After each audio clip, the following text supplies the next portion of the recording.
Hello, my name is Zach Rhoads, and I'm a Life Process Program coach. The Life Process Program is a therapeutic coaching program, all online, that helps individuals who are struggling with addiction-related issues so that they can map out a practical, achievable, non-addicted, and a balanced life. In today's video, I'm going to help you understand how to think about your relationship with, and your role in, the life of your child or loved one who may be struggling with addiction-related issues. I've spoken to a lot of parents who are concerned for their children, parents who are familiar with the concept of harm reduction. They believe in self-efficacy as well as the process of natural recovery, yet they are understandably struggling to apply those concepts in their relationship with their own child. And if these concepts that I've just listed sound like jargon to you, then I suggest that you watch some of our last 10-minute videos in which Dr. Stanton Peele offers insight into natural recovery, self-efficacy, harm reduction, and simply how to help human beings. I've linked to a playlist of all 5 videos in the show notes. And before I talk about you and your child, I should recap how we at LPP think about addiction. Addiction is not a phenomenon that happens only in response to drugs or alcohol. At the Life Process Program, we say that addiction is a preoccupation that people develop with any activity or involvement, whether that's sex, gambling, gaming, social media, drugs, alcohol, pornography, or even love.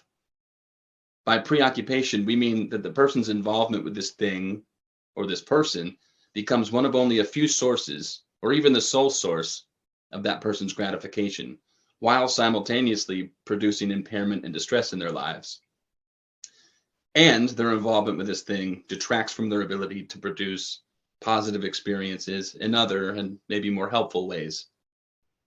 For example, if a person engages with pornography as a relaxation strategy or as a fill-in for intimacy with a real person, then pornography is a tool with some utility and purpose. However, the person may begin over-relying on pornography to relax or to seek intimacy, failing to recognize other ways of calming down or becoming intimate. Of course, we would only call this a problem when the person themselves decides that it's interfering with their life. Like their spouse may be upset because they're spending more time with porn than with them, or they're spending money that they could have used for other important things, or they're feeling less and less able to connect with others in any intimate way, or they're actually becoming more and more anxious, even though this is a relaxation tool, and they find that they need to spend more time with pornography to find the relaxation, which is an experience that they now are having trouble fulfilling. Chemicals in the brain are not the cause of addiction. Addiction is an experience. Now that you have the 10,000-foot view of the Life Process Program's addiction concept, let me just note 2 other concepts that Dr. Peele talked about in the videos that I mentioned earlier and that I've linked to in the show notes. Natural recovery. The term natural recovery means that a person overcomes addiction on their own without support groups, rehab, or therapy. In fact, most people overcome addictions on their own. Thus, any helping professional in the addiction field, including professionals at LPP, the Life Process Program, ought to lean into the self-ameliorative process rather than derail it. In other words, we help people think about how to help themselves without imposing our own philosophies. Lastly, there's harm reduction. Harm reduction means meeting people where they are and making it easier for them to participate in their lifestyle in a more safe and less damaging way. You can help people beginning with harm reduction. Step 1 is to understand other human beings, no matter what ails them and no matter the extent of differences between your values and theirs. Step 2 is to acknowledge them and their willingness to take care of themselves and encourage them to compare this more safe version of themselves versus a version of themselves that was oblivious to self-care. Step 3 is to help people understand their own values and skills and motivation and offer them a reason for caring about those things in the first place. Any subsequent steps along the continuum of well-being include tying these concepts into real life, helping a person experiencing addiction pursue more attractive alternatives to their addictive involvements, attractive alternatives that matter to them and to others, involvements that remind them that their own lives are valuable. There are many ways we can go with this question, In following weeks, I will show you videos that can make up for you an entire problem-solving process for you and your family. Today, I'm only going to help you lay the foundation for a constructive process with your child by simply opening dialogue with them. Beginning the conversation. Boundaries are crucial, but understanding what's difficult for your child is going to help you draw these boundaries together. Let's say your 17-year-old child is in his room smoking cannabis most of the day, and he's not participating in school or social activities or job opportunities. And let's say that's a problem for you. And whether he acknowledges it or not, you as a parent know that it is or it's going to be a problem for him as well. In this case, one way or another, he is already using cannabis with some sort of regularity, whether you like it or not. If telling him, cut that out, can solve the problem, then God bless. But you've probably tried that. Now, time to relax and build an open line of communication. Communication is a first step to harm reduction. The more you know about your child's life and his thinking, the more opportunities you have to help him behave in a way that's safer and less destructive. You might not like that he's using a drug, but the drug isn't the problem per se. The distress it's causing in his life is the problem.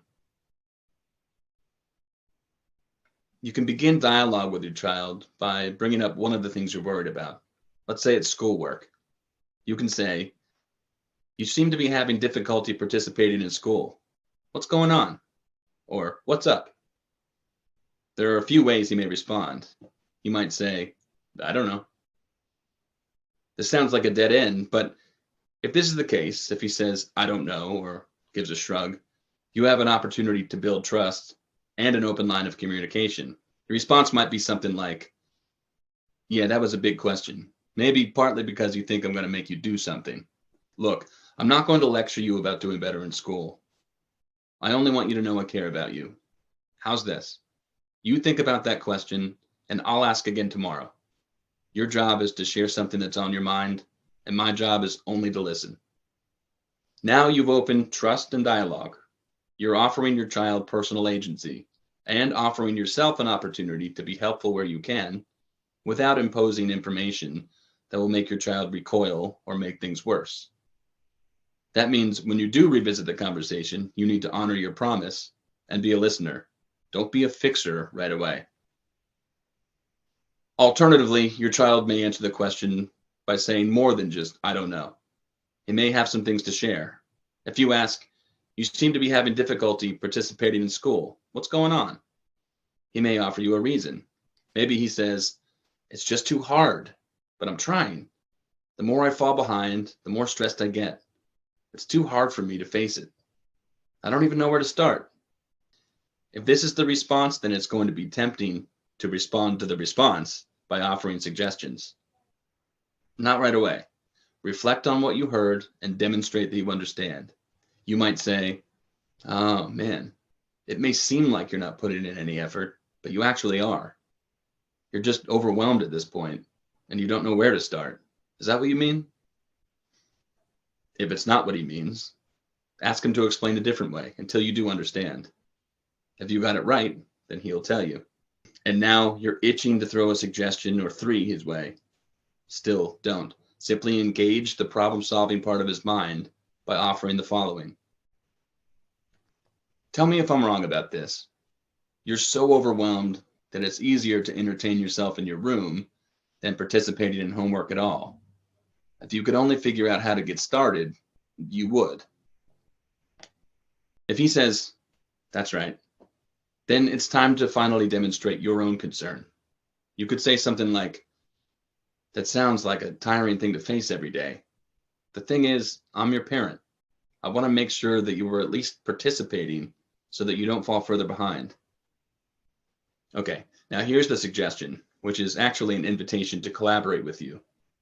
You say, "I wonder if there's a way for you to relax in your room when you need to, and also find a way to begin your homework each night.